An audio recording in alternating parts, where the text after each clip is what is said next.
Qajeelummaa maaliif badde gara jabaate nun baaqatee nati dhugaa gara dhiphaate sabni keenya baay'ee galuuf karaa wallaalee hin hubannaa nu hubachiisi ogummaa barbaanne dhaloonni faanoo kee hin baanne garaan kee nutti gaddee maaloo Yesuus ati nu deebisee nutoo karaa kee wallaallee dhaloonni faanoo kee hin baanne garaan kee nutti gaddee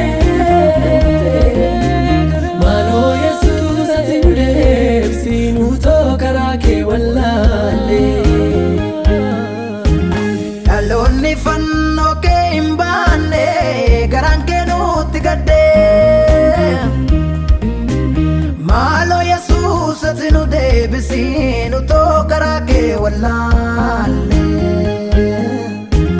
dhaloonni fannoo kee hin baanne garaan kee nutti gaddee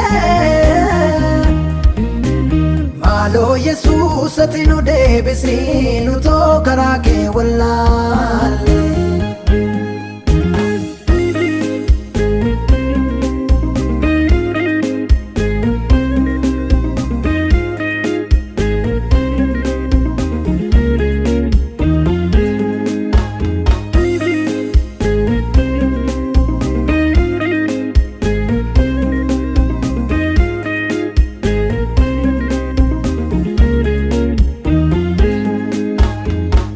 barbaaduuf jenneetu qalbii keenya facaafne obboloonni baay'een maaliif wal baachuu dadhabne jaalala fakkeessineetu hunduu wal gurgurannaa warqiif meetiitu caalee lubbuu namaa irra har'aa Sindevina Yesuus atadara fayyinni karaa keetii hiikamni yeroo maraa nu deebi sindevina Yesuus atadara fayyinni karaa keetii hiikamni yeroo maraa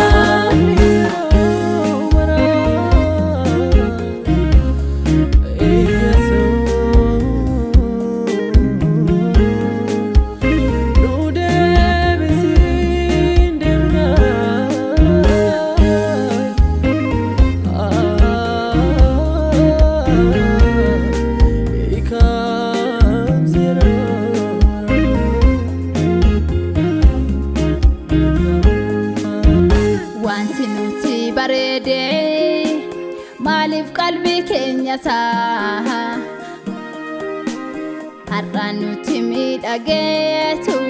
bornuu fudhatee badaa dhufaatiin dhiyyaateera of qopheessi yaa namaa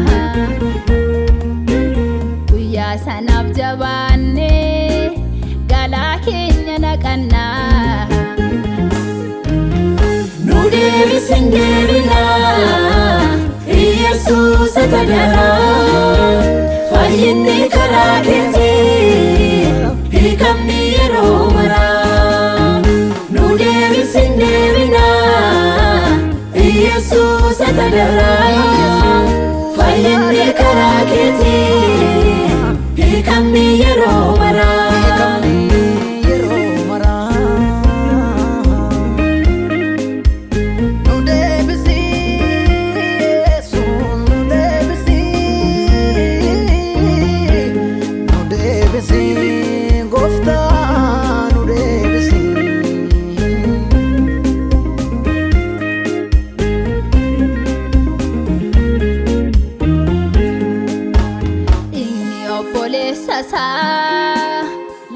guyyaatti sadiyata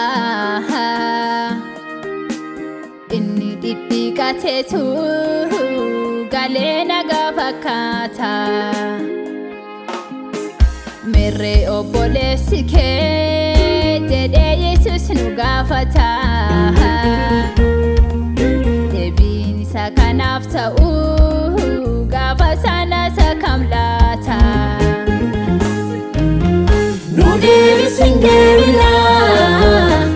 Yesuus tajala fayyinni karaa keetii hiikamni yeroo maraa Nu deebisin deebina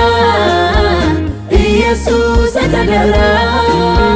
fayyinni karaa keetii hiikamni yeroo maraa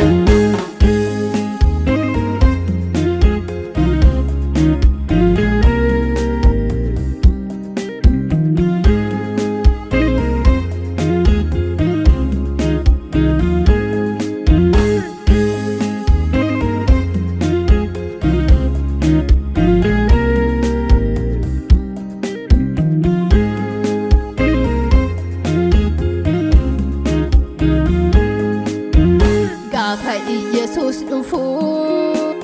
yaa obboloota jirra madaalliin gaafa firdii galmeen hin dubbifama adaraa yaa Waaqayyoo akkasiin wallaallee asii deemaa isin hin beeku akkasiin nuun hin jenne Ibsaan keenya naamini otoo dhufaatii kennu obsi keenya dhumini Yesuus otoo maqaa kee waamnu Ibsaan keenya naamini otoo dhufaatii kennu obsi keenya dhumini Yesuus otoo maqaa kee waamnu Ibsaan keenya naamini Otoo dhufaatii kennu obsi keenya dhumini Yesuus otoo maqaa kee waamnu Ibsaan keenya naamini otoo dhufaatii kennu obsi keenya dhumini